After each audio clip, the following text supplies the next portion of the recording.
I remember thinking, and lots of people were thinking at that time, that COVID has changed everything. No more will we be with each other and, eating off buffets and mingling. And now it is such a testament to human connection. I mean, look at Netflix houses. Like that whole new thing is about bringing everyone together to watch Netflix in one area. It's like experiential human connection is what we're wired for. Post COVID, I believe we are back to where we were pre-COVID many days before that. And so I didn't think it would happen. I thought COVID would change things forever, and it really hasn't. You are listening to Power Marketing with Kevin Lee. Kevin and his agency Did It have helped thousands of businesses win through superior marketing, as have his books, articles, speaking engagements, and the E-Marketing Association Power Marketing podcasts. Here's Kevin. Hi, I'm Kevin Lee with the E-Marketing Association. My day job is I run Did It, 50-ish person digital first marketing agency. We do some traditional work as well. In direct mail and even events, which overlaps with the ecosystem that Laurie McGrath lives in, which is as CMO of Momentus Momentus Technologies, I guess technically. Yeah.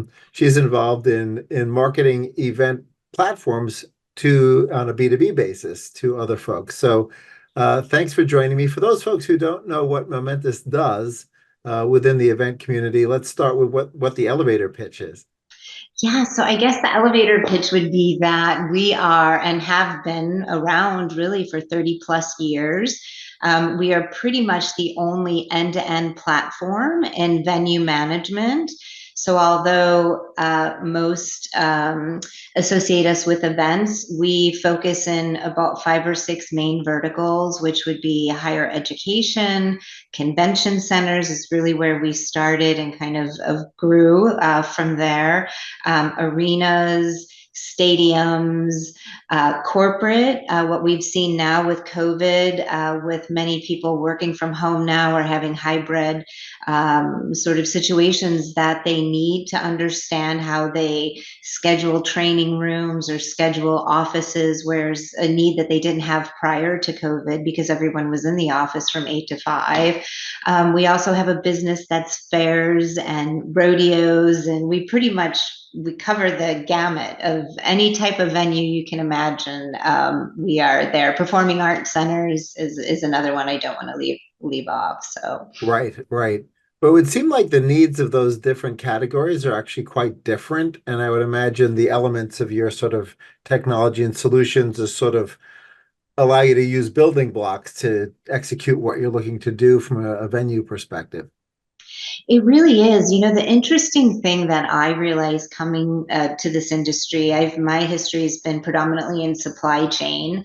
I came to what was Ungerbach at the time, and they had just acquired event booking.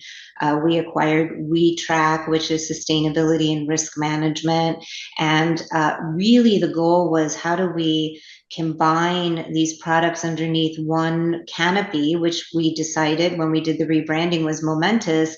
And although they're very different, what is very much the same about them is that it is about creating moments, regardless of what it is. Whether you're at a football game in the stadium, you're at performing arts centers, you're walking through a convention floor, it's like, what are those moments and experiences that you have there? And so although the functionality can be different when you talk about booking rooms or catering, really at a very high level, it's very common among all of them, and it's to create the best experiences for that we want our customers to create for their customers when they attend. So it seems like you're primarily focused on the venues themselves, which would mean that you're one layer removed in most cases from the event producers. However, when I think about county fairs and rodeos and things like that, those venues are sort of almost virtual in that they could just be a campground or something like that.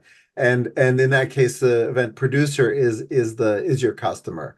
Mm-hmm. So when you're selling to the venue, how important is it that they're meeting the needs of the event producer, who's sort of that one layer away from you? Mhm.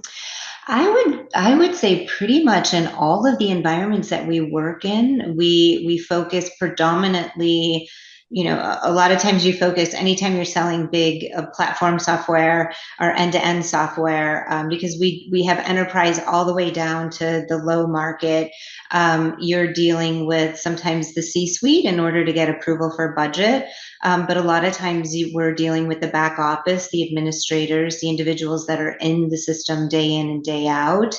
But they need to then deal with those that are coming in for the events. And so we have to make sure that what we're providing to the back end, the back room, so to speak, translates into really a seamless experience for the front end as well. So it really depends on what segment we're going after as to sort of what strategy we need to hit.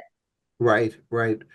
Well, it does sound like in some cases the sort of decision about how to solve their sort of venue management and event production management problems uh, could involve a bunch of different folks. And a lot of times in B2B marketing, you do have these sort of committee-based decision-making processes, and it's not always the single decision maker, which would make our lives easier selling B2B. Definitely. So I'd love to hear how you think through strategically how you involve all these influencers within the organization and making sure that they know who you guys are and what problems you solve.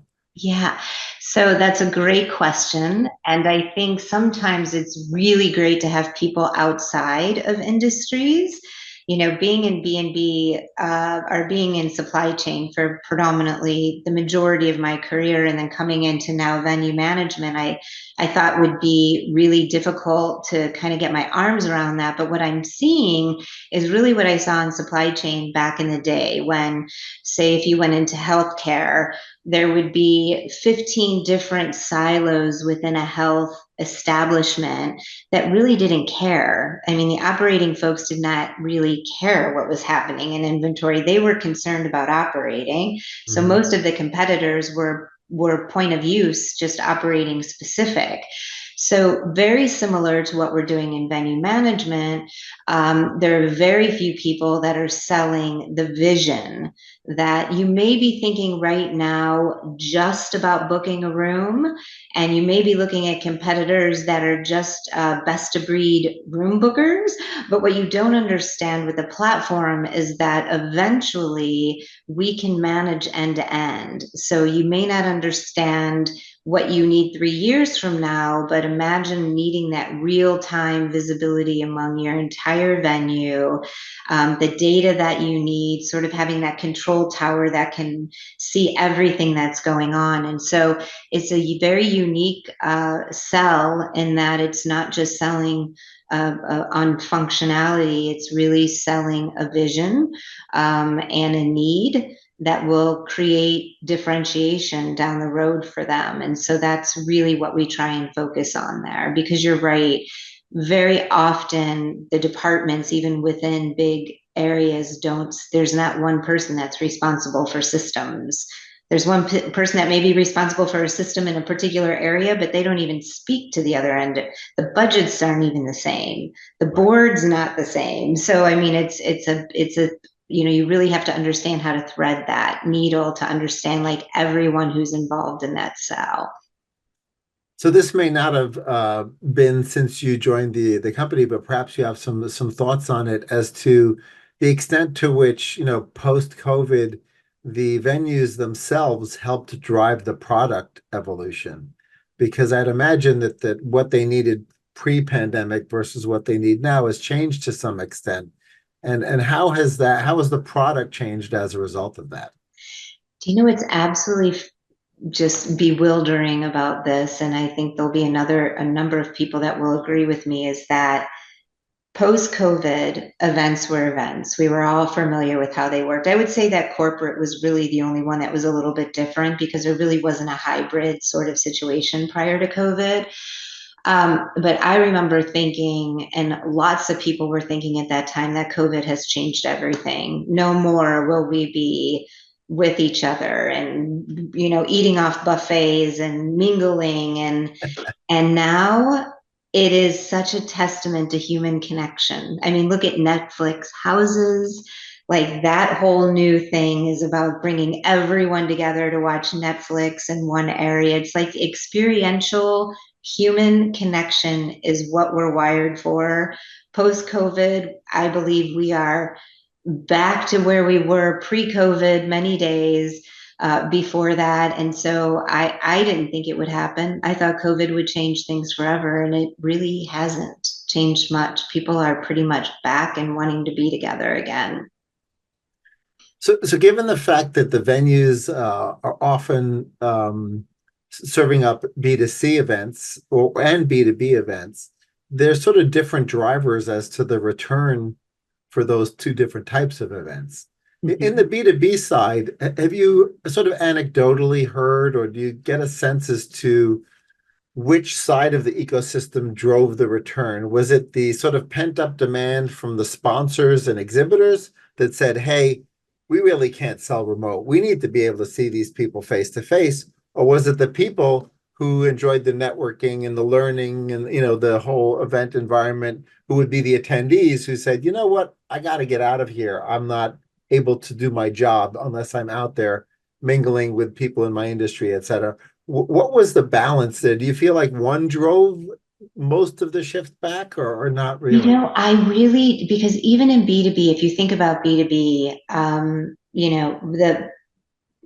right now we're B2B, supply chain was B2B, but it's really about many people who have been embedded in this industry, particularly with the venue management. The VMA conference is a big one for conventions. Although it's B2B, the individuals that are behind the software are so close. It's such a small community, although it's not a big community. They long for that year long, every year they're going to be meeting there and they have a blast. Like Right. this is new. This is all new to me. And I don't think I've ever had so much fun than I did at the conference that we had in Pittsburgh at BMA. Like they know each other, they know each other's families. It's B2B, but yet everyone behind the scenes are all, individuals that are getting to know each other again. So B2B has really been my background. I haven't dealt with B2C much at all, but I do know that the B2B, all of the B2B events are packed. I just was in IMAX in Frankfurt last month, and it was just like old home week for so many people. Like, oh, so great to see you. Dinners going on and dancing and the DJ, and it's like it's back and it's fun, and the attendance is pretty incredible. Well, it's great to hear. I think, humans are social animals, and Yes, I think events have sort of proved that fact. yes. Um, do you feel like there was sort of a bit of a pullback from the perspective of new venues being built, or where like the larger hotels were not being built? Maybe in Vegas they still were, but other than that, I get the sense that a lot of other big cities at this point they're sort of missing sort of venues of a particular size, right? Hmm. Unless they have, a major convention center that sort of has grown with the city. And I'm curious whether you feel like that there's this sort of pent up demand that actually needs bigger venue space. Yeah, what's interesting is I don't really see pent up demand for some of the larger events. Like we're holding a customer event in Milwaukee, which is a convention center that's just been. I think a lot of them are going through refurbishing, basically like Mm, restructuring. The Calvary Stampede is one of the most beautiful buildings I've ever seen, done by Populous out of Kansas City, and it's absolutely gorgeous. So I don't know so much that there's a lack of venues. I think what's happening is the venues that are there are going through some major, just really changing everything about that venue and bringing it to more modern, more beautiful. But no, I haven't really felt that as much. Yeah, I haven't felt that as much. So, as a B2B marketer, it's always fun to discuss what the marketing mix looks like, and maybe even contrasting when you were in supply chain to the way your marketing mix looks now. There's obviously a lot of different marketing channels you can use all the way up and down the funnel from, demand harvesting, where people type in venue management platform or venue management software in Right. Google, to, where people are still in that early stage of research and they need to be educated. So, have your thoughts changed as it relates to sort of what your media mix looks like? Are you using certain channels much more than you used to in the past? Yeah, I would say what has really changed for us is the dark funnel, is all of the technology right now where we're able, by the time that a prospect comes to light for us, they are much more educated. Hmm. They have done, they've looked at other boards, they've looked at competitive analysis. So no longer are we just getting someone right out of the gate. But intent data has been huge for us. And so what we do is we look at um, and this is the same way that we looked at it in supply chain. Almost everything we do is digital, with some events which are extremely important for us and some other PR items. But for the most, it's an integrated digital approach.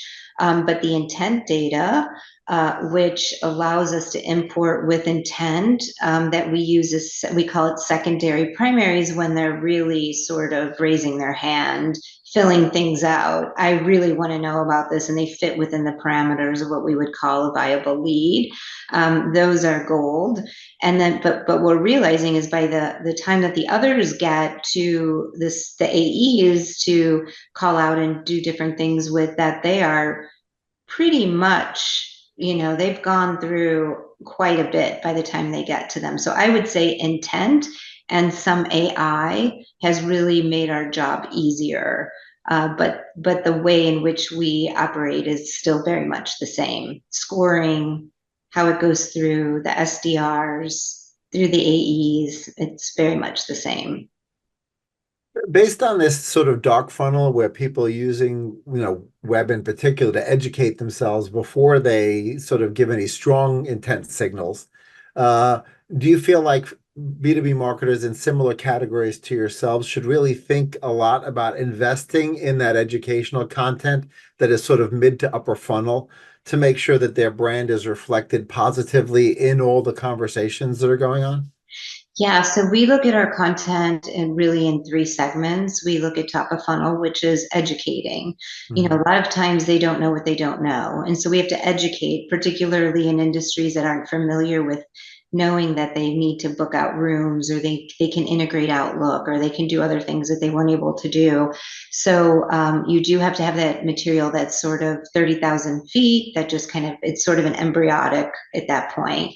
And then you have the middle funnel, which is more bite size, where they can take things in and hear customers. I mean, there's no greater sales tool that you can have than a customer in your industry telling you what the software has done for them. And then you have the bottom funnel, which is where they've gone through the top, they've gone through the middle, they're at the bottom, and they're ready. They're just ready to go. So that's usually when you get into like the ROIs calculators and other things like that. Right. So yeah. One of the things I've noticed for a lot of our B2B clients that wearing the did it hat is that even in categories where you wouldn't necessarily think about it, that given that YouTube is sort of the second largest search engine, that video-based content of all types, including testimonials and co-created content, ends up being really important, because some people would prefer to watch a video and not read a white paper or not read something. Most. Most. Most people. In fact, with the analytics that we have, we can tell like they started reading the first paragraph and dropped off after that. So then we go in and change the content. Like, analytics are scary, not only for businesses, but for you and I. It's very scary. But yes, that's exactly it. And what we're doing is we're doing live demos with certain functionality that we know are pain points for certain customers in certain segments. So it's, for instance, if you're not, why are you working on Excel spreadsheets when you could be, and then we'll provide a online demo that will have not only the customer talking about how it helped them, but then also the demo person on our side helping them. And then sometimes we will drive them to YouTube for a longer explanation. But the most of the time they don't go to YouTube. Most of the time they'll stop right there. Right, right. Have you found that sometimes you can take the longer form content and sort of snip it up into bite-sized pieces and sort of reuse it in different environments? Yeah, we do that often, particularly when analytics tell us that people are focused on certain areas. We definitely do that. We'll use it as we'll take things out and just put it on the side of campaigns that we're doing, or customer success stories are huge for us. We focus a great deal on customer success stories, so that's helped us quite a bit. Even though the cost per lead is a fun leading indicator to use, we always for our B2B clients go much deeper than that by Right, scoring the lead and then right, looking at not just the score of the lead from a likelihood to close perspective, but what is the deal size and are there any LTV implications to it? totally. Because, we know and the salespeople will tell us every time we ask them, right? No, no, not every lead is created equal. It's the Glenn Gary leads, the Glenn Ross leads. Like we only want the good ones, right? Yes, exactly, And exactly. so, we are sometimes willing when we test a new channel to sort of give a benefit of the doubt if the cost per lead is in the general ballpark that we need to be. And then we'll want to look deeper into the quality of the lead and the lead score, and then even wait for validation, which in some B2B categories could take 6 months to a year because it's a long sales cycle, right? Yes, So I guess we're always willing to retest the channels. as are we. Oddly Yeah, enough, yeah. our direct mail division is like going gangbusters at the moment because, yeah, Really? yeah. Because we found that, as we're losing some of the targeting fidelity on the front end, particularly in the open web with RTB and other programmatic, Yeah. that we can append all sorts of really amazing data onto the mailing lists, including the home addresses of the executives, right? Who That's are only going in like fantastic. 2 or 3 days a week.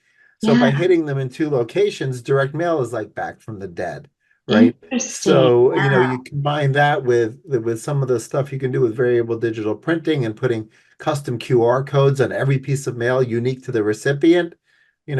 There's just some really cool stuff that you can do with direct mail. So it's like I hate to count out any media, right? Because sometimes a media that hadn't worked in the past does suddenly work, for a different client definitely. or with a different twist. Yeah. No, that's very true.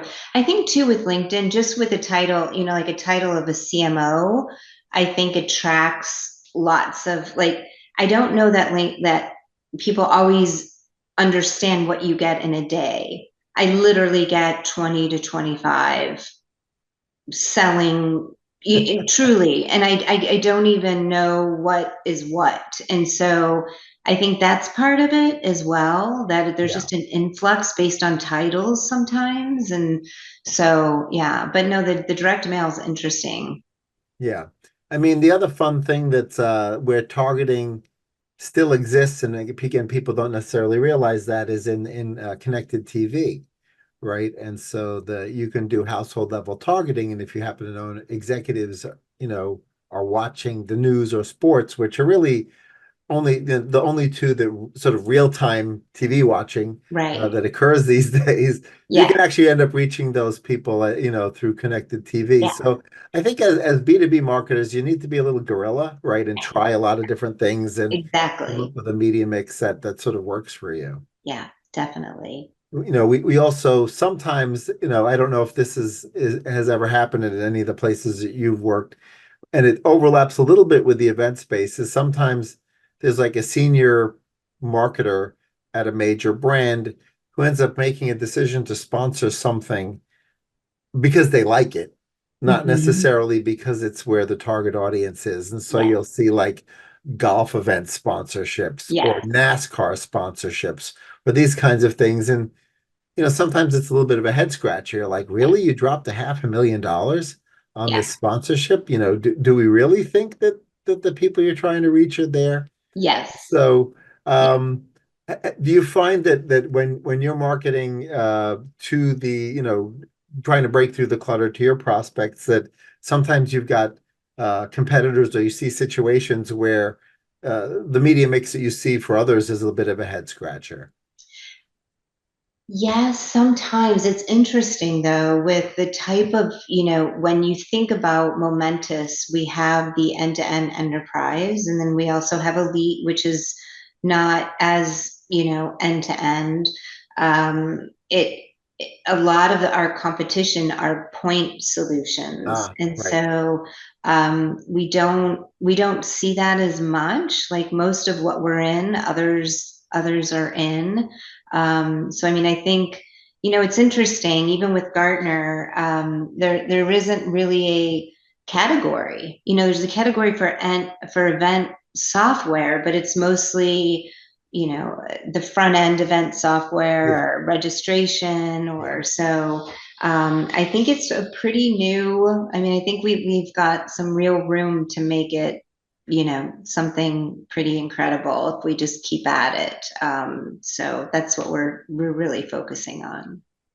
So for other B2B marketers who are watching or listening, do you have any sort of best practices that you've learned either via the supply chain role or now where you're like, when you come into an organization, you're like, I can't believe they're not doing this right, or I can't believe they're not doing that right.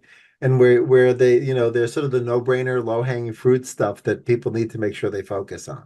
No, I mean, I would say that you cannot underestimate the importance of a good, solid ICP, of really, really understanding so that what you're saying is resonating and that it's not feature function, but it's how to overcome pain. And that's really and just really have something differentiating you from the others. But um, I would say that's it. I mean, it's a big thing we're asking people to do, right? Right. We're asking, and so they want clarity and they want to understand how it's going to benefit them. So when you've created the ICP, obviously you've got your different segments. Have you defined a different ICP by segment and then sort of looked for the overlap? Yes, very much so. We spent a number of days going more than that, and we continue to keep updating it. If we do a campaign and it comes back and we feel like maybe it's not resonating to the level that it should, we will go back and we'll hit sales and say, hey, you've been out there for 3 months more than you have been before. Does this still resonate with them, or is this changed? Or, just to really, that's the most important thing, is that we really understand who we need to target, because in that we don't need to target the same person in every segment. They have different titles and they Right. have different pains that they need to overcome, and so we need to make sure that we can't be all things to all people. So You mentioned getting feedback via the sales channel, and I feel like some B2B marketers are not talking to their sales channel in the same way that you just described, right? And so I'd love you to go deeper on that. Like, how often are you and your team chatting with the sales channel to get that feedback loop to refine your messaging? often, I mean, we have weekly meetings with the sales leaders, just to not only talk about numbers or where we are, but also what we're planning on doing and how they feel about that. And most of the campaigns that we do, we need to do them together. It's not just us, especially with intent. I always Mhm. say intent is like marketing sort of baking a cake. And once that's done, we send it over to the AEs to put the icing on it, but we can't do it separate. So we're not the sort of organization where marketing did this and sales did that. We really come together to try and work together in order to do that, to be able to bring something to market that makes sense. Well, that's valuable advice for a lot of B2B marketers for sure. Yeah, it is. I mean, a lot of times marketing will go off, and I'm a marketer, so I can say this, but we go off into this corner because we think we know what we should be doing and it's in a vacuum. And then we just have a meeting and say, here's the slides. This is what we're doing next quarter. And they're just kind of like, but we don't really do that. We'll ping something off them and say, what do you think about this? And then work together in that way. Great. Is there anything that else that we should have discussed as it relates to sort of B2B marketing best practices that we didn't really touch on that you think is wisdom you can impart to folks who are listening or watching? The only thing that I would say is, because budgets are limited for all of us, is don't be afraid to be bold in what you want to try. And if it's not working, to immediately pull it back. There's no harm in that. Like my CEO that I work with right now, if we don't get what we needed to get out of it, that's fine. We tried something new. He would rather us do that than to do the same thing the whole time. And so just do it Yeah. and have a business case for it. And if it doesn't work, it doesn't work. But that's what I would say. Yeah, I think a corollary to that is this idea of sort of agile marketing, in Yeah, that, it used to be back in the day, the marketing plan and the media plan by Thanksgiving, it was locked in for the entire next year, right? totally. And Yeah. now, from the way you're describing it, it really seems like the sort of working document is a living document, It right? really is. I mean, you may do a campaign that you didn't realize that has the best metrics, and you're like, well, let's rerun it with a different title and a different cover. Like you have to almost be like a putting a puzzle together for the most part, really. And PR, I would say, don't forget PR. Your customer success stories, if there's anything you're working on, work on customer success stories. So find out in your little contracts, that publicity clause, if you can say without prior approval to name you, because it saves a lot of time with corporate marketing, and then you can just name them in a press release. But Right?